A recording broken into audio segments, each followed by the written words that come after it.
कि इस वीडियो में बात करेंगे हम स्कोप ऑफ माइक्रो इकोनॉमिक्स व्यष्टि अर्थशास्त्र का क्षेत्र।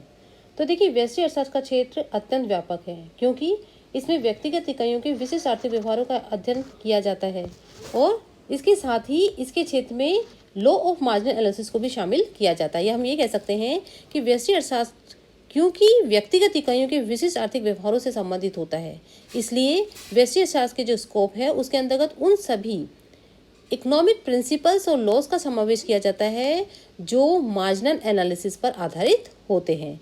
तो इसमें उपभोग एवं उत्पादन के प्रिंसिपल्स के साथ साथ वस्तु के जो विनिमय के वस्तु कीमत सिद्धांत होते हैं, थ्योरी ऑफ प्रोडक्ट प्राइसिंग तथा थ्योरी ऑफ फैक्टर प्राइसिंग का भी अध्ययन किया जाता है। तो इस तरह से व्यष्टि अर्थशास्त्र का क्षेत्र अत्यंत व्यापक हो जाता है। तो देखिए क्या क्या शामिल किया जाता है इसमें।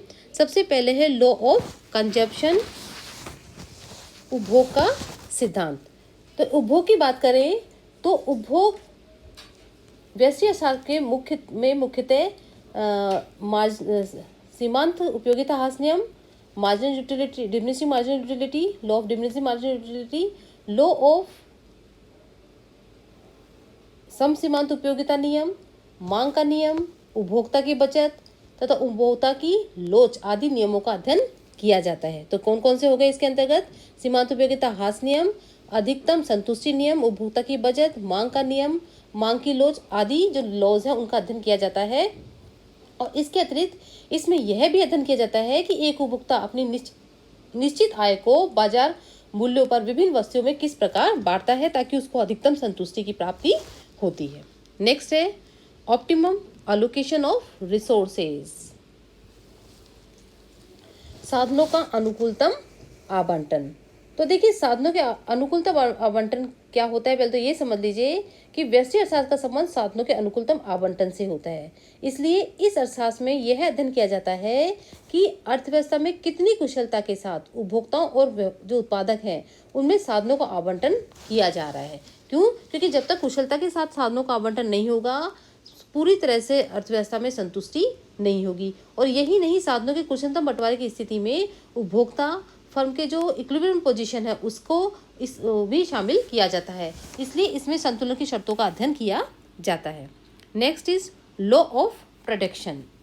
प्रोडक्शन मीन्स उत्पादन के नियम। इसमें मुख्यतः विशेष फर्मों एवं विशेष उद्योगों के उत्पादन से संबंधित जितने भी लॉज हैं तथा ये बात करें कि उत्पादन फलन आदि का अध्ययन किया जाता है।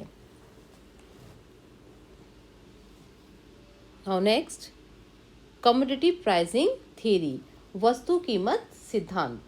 व्यष्टि अर्थशास्त्र के जो क्षेत्र है उसमें वस्तु कीमत सिद्धांत का भी शामिल किया गया है, उसका भी अध्ययन किया जाता है। इसलिए इसके अंतर्गत पूर्ण प्रतियोगिता, परफेक्ट कंपटीशन, एकाधिकार, मोनोपोली, विभेदाधिकार, एकाधिकार आदि में फर्मों के जो मूल्य हैं उनके उत्पादन का निर्धारण कैसे किया जाता है, उनके लाभों को अधिकतम करने के जो सिद्धांत हैं आदि, इन सभी सिद्धांतों का इसमें स्टडी की जाती है। इसके साथ ही जो ये सिद्धांत हैं इसमें मांग और पूर्ति की दशाओं का भी विश्लेषण किया जाता है।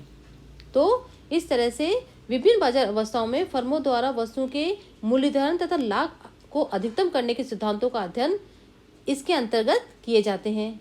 क्लियर? जैसे पूर्ण प्रतियोगिता में मूल्य निर्धारण, एकाधिकार में मूल्य निर्धारण, मूल्य विभेदीकरण, अपूर्ण प्रतियोगिता में मूल्य निर्धारण आदि व्यष्टि अर्थशास्त्र के क्षेत्र में आते हैं।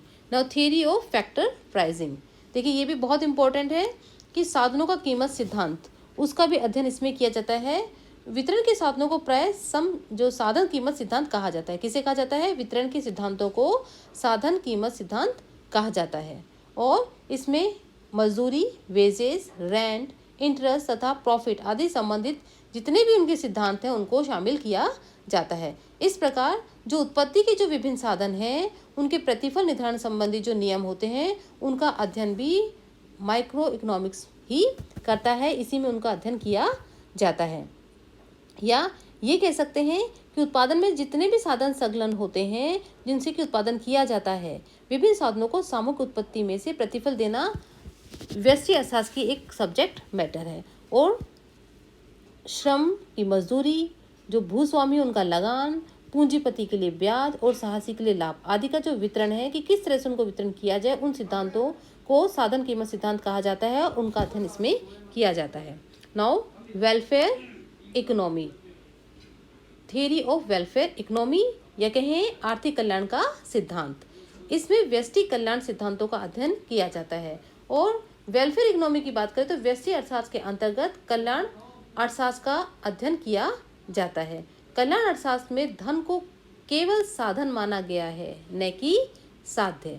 मनुष्य धन के लिए ही नहीं बना बल्कि धन मनुष्य के लिए बना है। तो इस तरह से स्कोप ऑफ माइक्रो इकोनॉमिक के ये पॉइंट्स हैं